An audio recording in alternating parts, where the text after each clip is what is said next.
Kurz, der Wind weht von vorn. These were the actual words German Chancellor Olaf Scholz used to describe the country's political instability and declining economy. But the wind seems to be blowing from all directions as the country now faces its worst economic crisis since World War II.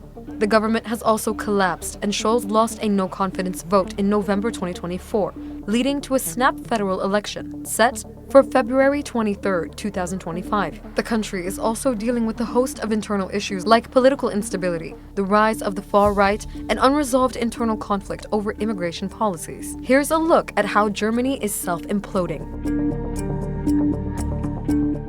Wir sind jetzt im dritten Jahr einer Rezession. Das hat es in Deutschland noch nie gegeben.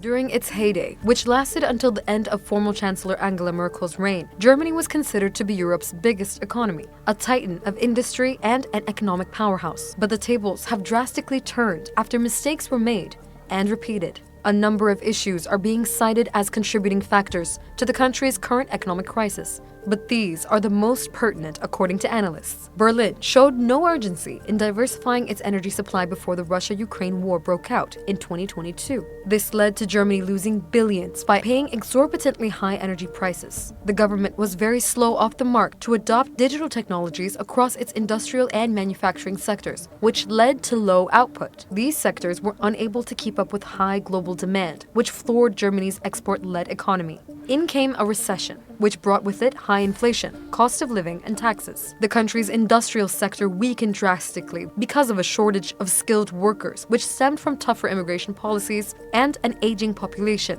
Its once thriving auto industry had also cut thousands of jobs and decreased its production. In January 2025, the unemployment rate in German capital Berlin exceeded 3 million people for the first time in 10 years. The country's GDP also decreased during 2023 and 2024 and began stagnating like it did during the COVID-19 pandemic. Wir haben einen Kapitalabfluss aus Deutschland, Herr Bundeskanzler, wie wir ihn in der Geschichte unseres Landes noch nie gesehen haben.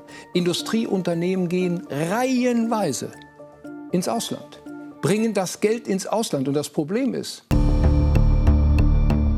a country's bad economy is usually attributed to bad leadership. This rang true for Germany's post-Merkel government. When Scholz came to power in 2021, he promised a Wirtschaftswunder, a word used to describe the miraculous recovery of Germany's post-World War II economy. He promised to focus on energy, but showed 0% growth in the sector after 2 years at the country's helm. Scholz has earned 2 nicknames during his time as a now-failed chancellor. The first was Scholzing, a word coined to describe the act of saying one thing and doing another. The second was Scholzmatt, a term mocking his robotic movements during public appearances. The majority coalition led by Scholz and consisting of 3 parties also recorded historically low performances in all federal ministries. Leaders from the Social Democrats, Greens, and Free Democrats kept sending mixed messages to the nation because of their differing agendas. In December 2024, the coalition shattered, which resulted in the collapse of Germany's government, and Scholz losing a no-confidence vote. In the fog of the political turmoil, the right-wing Alternative for Germany party seized the opportunity and began campaigning, gaining momentum and popularity. die AfD war, als Herr Scholz angefangen hat, bei 10,3%. Jetzt hört Herr Scholz auf, sie liegt bei 20%. From the end of World War II until Merkel's time in office concluded, Germany's far-right groups were kept in check. From crackdowns to arrests, previous governments made every effort to curb the far-right, which had blackened Germany's history during the Nazi era. But during Scholz's time in office, his government stepped off the gas pedal, allowing the far-right to grow and gain traction. Since 2021, the country has seen a record-high number of hate crimes, fueled by anti-Muslim, anti-Semitic, anti-Black, and anti-immigrant rhetoric. In January 2025, a proposed bill backed by the AfD and calling for a tougher migration policy was tabled in Parliament by the opposition Christian Democratic Union of Germany party. The proposal included the reinstatement of stricter border controls and the deportation of migrants without legal residency status in Germany to their home countries, measures that don't conform with European law. The bill was rejected, But this was the first time in Germany's post-war history that the parliament cooperated with the far-right party.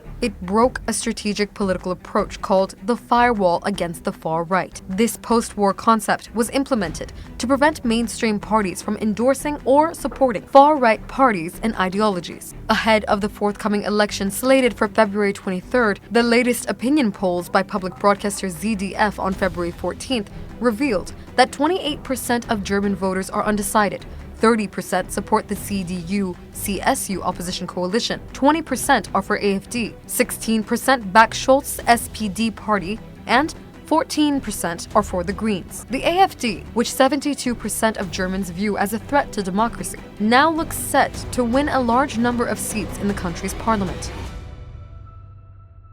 This is why I'm so angry about Elon Musk intervening for the far right. In January 2025, US tech billionaire Elon Musk publicly endorsed AfD via live-streamed video during an election campaign event. He continued to vocalize his support for the far-right party by writing, "Only the AfD can save Germany," as a post on X. Musk's involvement in German politics has ruffled a lot of feathers. Chancellor candidate Merz says that if he wins and takes office, Musk should be prepared to face severe consequences, be they political or legal, if not through the targeting of Musk's Tesla gigafactory near Berlin. Scholz said he was extremely angry at Musk and that he found it really disgusting that the billionaire was intervening in favor of right-wing politicians, not only in Germany, but in other European countries as well. German Economy Minister Robert Habeck called on the EU to break its reliance on tech oligarchs like Musk, who he claims are undermining democracy. He said the EU can't depend on Musk when it comes to shaping democracy on the continent, given the tech titan's far-right fantasies. Can Germany once again rise from the ashes like it did after World War II? Or is it too little, too late